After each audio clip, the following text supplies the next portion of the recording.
Dear students, welcome back to Shivamurthi's Academy YouTube channel.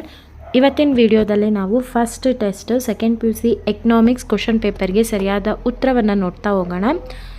Which of the following is an example of microeconomics? Option B, consumer behavior.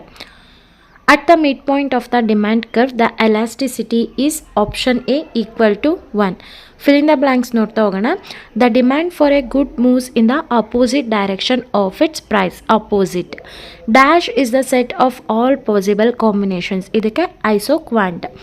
Match the following ನೋಡ್ತಾ ಹೋಗೋಣ. Positive ಎಕನಾಮಿಕ್ಸಿಗೆ functioning of mechanism ಬರುತ್ತೆ. Indifference ಮ್ಯಾಪಿಗೆ ಈ family of indifference curve ಬರುತ್ತೆ. SACನ full form ಇಲ್ಲಿ ನೋಡೋದಾದರೆ short run average cost ಅಂತ ಬರುತ್ತೆ.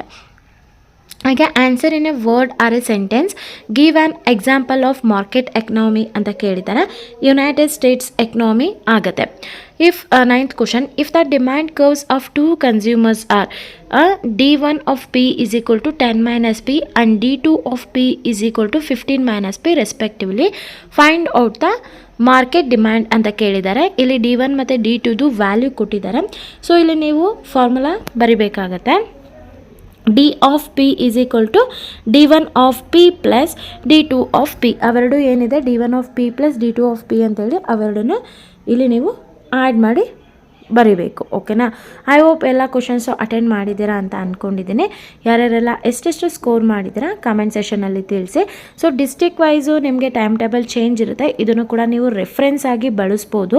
So ಇದೇ ಕ್ವಶನ್ ಪೇಪರ್ ಬರುತ್ತಾ ಮ್ಯಾಮ್ ಅಂತ ಕೇಳೋದಾದರೆ, so district wise question paper change ಇರುತ್ತೆ. ಇದನ್ನು ರೆಫರೆನ್ಸ್ ಆಗಿ ಇಟ್ಕೊಳ್ಳಿ.